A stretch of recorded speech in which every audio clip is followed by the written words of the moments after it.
রোজার আগে যদি রোজার দিনে কাজগুলো গুছিয়ে রাখা যায় কিছু কিছু করে, তাহলে কিন্তু অর্ধেক কাজ কমে যায়। প্রতি বছরের মতো এবারও আমি বেসন আর পেঁয়াজের জন্য মিশ্রণ তৈরি করে রাখবো। আমি ঘরেই তৈরি করি, বাহিরের অস্বাস্থ্যকর খাবার না খাওয়াই ভালো। সারাদিন রোজা থেকে ভাজা পোড়া না খাওয়াই ভালো, কিন্তু অনেকেই খেতে চায় আর ভালো লাগে। রমজানে অন্যরকম একটা স্বাদ পাওয়া যায় তাতে। এখানে বেসন আর পেঁয়াজের জন্য আলাদা করে 3 রকমের করে ডাল নিয়েছি, আর সাথে কিন্তু পোলাও চালটা দিয়েছি। আমি এটা সবসময় দেওয়ার চেষ্টা করি, এতে কিন্তু বেসন হোক আর পেঁয়াজ হোক মচমচে থাকে অনেকক্ষণ। এরপরে আমি সবগুলোকে ভালো করে ধুয়ে নিব আলাদা করে। আমরা মুসলমানরা সারা বছর এই একটা মাসের জন্য অপেক্ষা করি।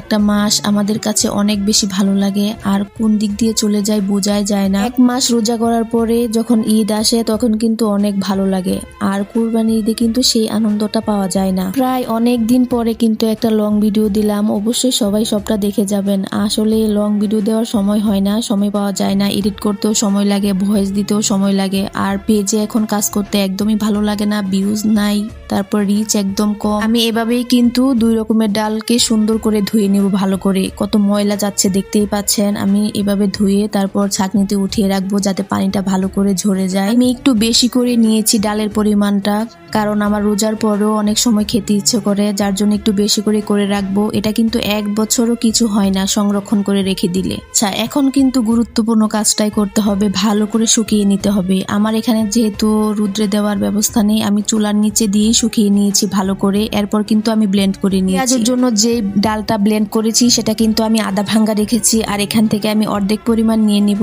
এর সাথে শুকনো মশলাগুলো আগে থেকে মিশিয়ে রাখবো, তাহলে কিন্তু কাজটা আরো সহজ হয়ে যাবে। এখানে আমি মরিচ, হলুদ, ধনিয়া, জিরা ও চাট মশলা মিশিয়ে রাখলাম। প্রতি বছর এভাবে রেডি করে রাখি, তাহলে কিন্তু কাজটা অনেক সহজ হয়ে যায়। আর বানানোর আগে আমার যতটুকু লাগবে ততটুকু পরিমাণ নিয়ে এর সাথে লবণ আর আদা রসুন দিয়ে পানি দিয়ে একটু সুন্দর করে মেখে নেই, রেখে দিই 1 ঘন্টার মতো, তাহলে কিন্তু হয়ে যায়। একইভাবে কিন্তু আমি বেসনটাকেও তৈরি করে রেখে দিব। বেসনটা কিন্তু আমি ভালো করে ব্লেন্ড করে নিয়েছি। আমি এখান থেকে কিন্তু অর্ধেক পরিমাণে নিয়ে নিব। এর সাথে কিন্তু আমি শুকনো যে মশলাগুলো আছে সেগুলো মিশিয়ে রেখে দিব, যাতে পরে কাজ করতে অনেক বেশি সহজ হয়ে যায়। এভাবে তৈরি করে রেখে দিলে অনেক সময় পাওয়া যায়, অনেক সময় বাঁচে। যে সময়টা বাঁচে সেই সময় কিন্তু অন্য কাজগুলো করা যায়। আমি এখানে হলুদের গুঁড়ো, মরিচের গুঁড়ো, ধনিয়ার গুঁড়ো, চাট মশলার গুঁড়ো আর জিরার গুঁড়ো দিয়ে ভালো করে মিশ্রণটা মেখে নিব। এখানে আমি বেকিং পাউডার আর কর্নফ্লাওয়ারটা দেইনি, এটা অবশ্য স্কিপ হয়ে গেছে। আচ্ছা, আমি একটা জিনিস বুঝি না, মানুষ কিভাবে লং ভিডিও দেয় আর এত কথা কিভাবে বলে। কি যে বলবো সেটাই তো খুঁজে পাই না,